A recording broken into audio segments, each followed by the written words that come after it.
안녕하세요. 나답게 살아가는 사람들을 위한 학습 공동체 나다움 인문학교를 운영하는 안상현입니다.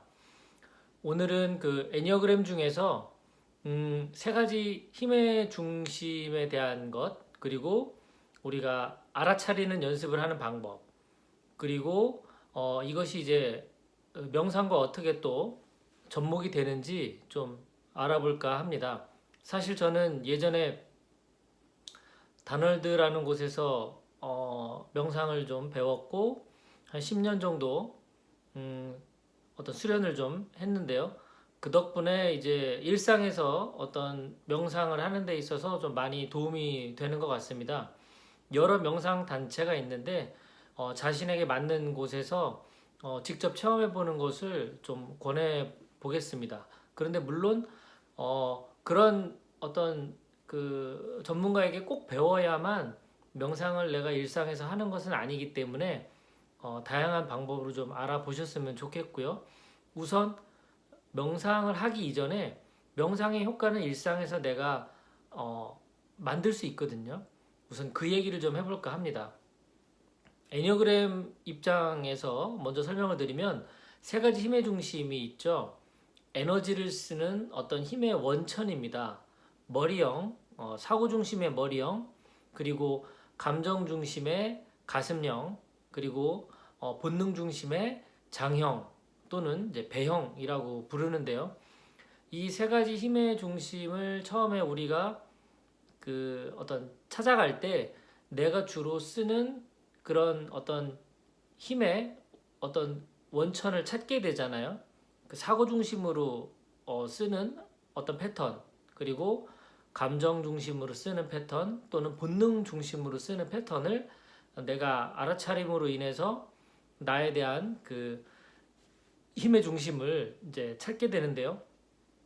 그 힘의 중심 자체가 사실 우리가 처음 태어났을 때 균형 잡혔던 세 가지 힘의 중심이 어느 한쪽으로 치우쳐진, 그러니까 우리가 한쪽 기능만 주로 사용함으로 인해서 그 기능은 발달한 반면 나머지 두 기능이 이제 발달하지 못한 그런 상태가 되는 거죠. 그러니까 사고 중심에 있는 사람 입장에서는 자신의 그런 어떤 합리적인 사고, 판단, 분석, 이런 이성적인 활동이 이제 주로 사용하다 보면 이제 나머지 영역인 어떤 감정 영역 그리고 본능 영역이 이 약화될 수 있다는 거죠.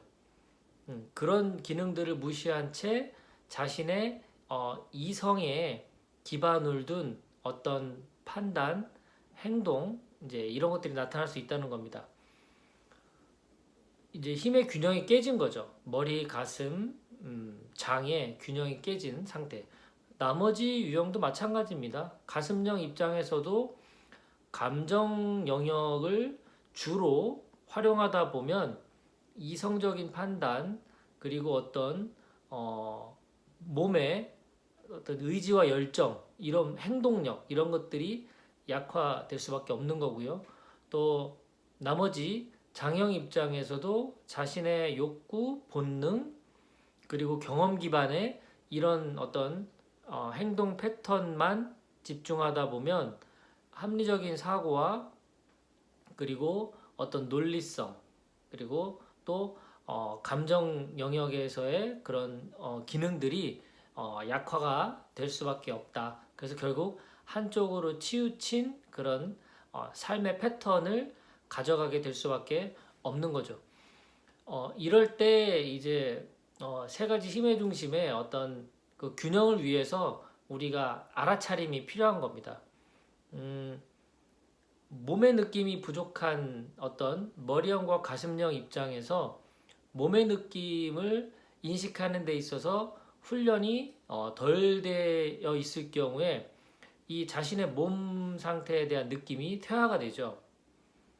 몸의 느낌이라면 다른 말로 표현하면 어떤 신체 균형, 균형감, 그리고 어떤 힘을 느끼고 쓰는 것, 그리고 실제 내가 경험해서 느끼는 것, 네, 뭐 이런 것들이 될 수 있고, 그리고 생리적인 어떤 욕구, 그리고 신체 느낌, 음, 어떤 통증, 이런 것들이 다 그 몸의 어떤 느낌에 포함될 수 있는 그런 요소들이라고 볼 수가 있죠.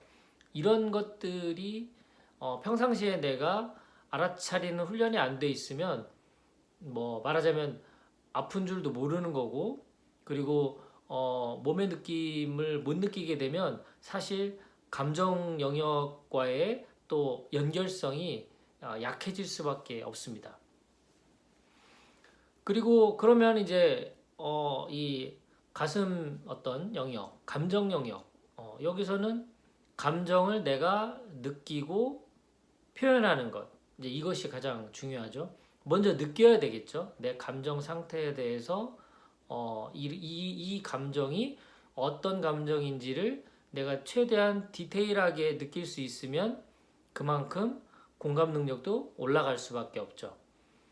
단순히 좋다, 나쁘다, 상쾌하다, 불쾌하다, 이제 이 정도의 어떤 느낌만 알게 되면 상대의 그 현재 상황에서의 감정을 내가 온전하게 느낄 수 없기 때문에 공감 능력은 떨어지고 또 소통 능력은 떨어질 수밖에 없는 겁니다. 소통 능력에 있어서 가장 중요한 요소는 자신의 정서 관리 능력과 그리고 그 타인의 감정을 내가 읽고 이해할 수 있는 대인 감수성이기 때문이죠. 그래서 자신의 감정을 좀 감정 단어를 활용해서 다양하게 표현해 보는 것, 이것이 감정 영역을 활성화시킬 수 있는 좋은 방법입니다. 예, 어떤 단순하게 표현하는 자신의 좋고 나쁨과 같은 단순한 표현법을 좀 더 상세한 감정 단어들을 활용해 보는 것, 이런 것이 감정 영역의 활성화를 시키는데 도움이 될 것 같고요. 마지막으로 이제 사고 기능에 있어서는 어떤 합리적인 사고와 판단이죠. 이성을 바탕으로 한 사색하고 성찰하는, 피드백하는 이런 모든 것들, 계획하고 프로세서를 체크하는 이런 모든 것들도 다 이성적인 기능에 포함되고요. 비교하고 분석하는 것, 판단하는 것, 이런 모든 것들이 또 이성적인 사고 기능을 활용하는 그런 영역이라고 볼 수 있습니다. 뭔가 합리적인 의심이죠. 당연하다 생각하지 않고 의심해 보는 것, 이런 것도 사고 기능을 활용하는 그런 방법 중에 하나입니다. 이렇게 머리와 가슴과 장, 이 세 가지가 조화롭고 균형 있게 사용한다면 우리의 어떤 판단력은 더 성숙하고 지혜로울 수 있는 거죠.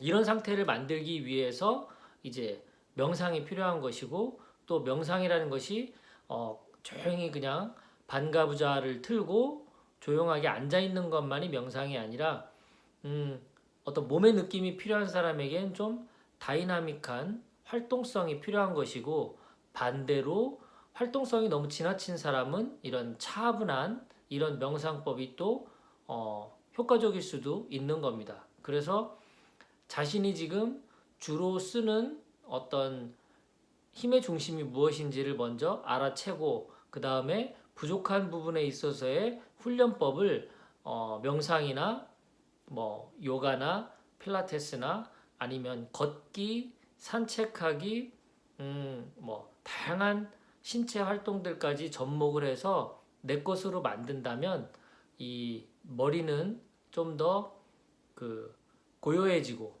그리고 마음은 평온해지고, 그리고 몸은 중심이 딱 잡힌 어떤 그 힘의 중심을 갖게 되는 그런 어떤 효과가 나타나지 않을까 싶습니다.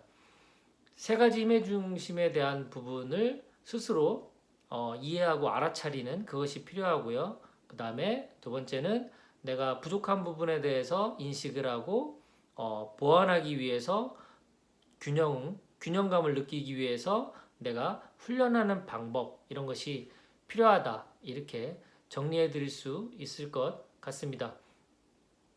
이런 상태에 맞춰서 스스로에게 보완되는 그런 명상 방법을 찾아보시면서 한번 해보시면 어떨까 그런 제안을 드려봅니다.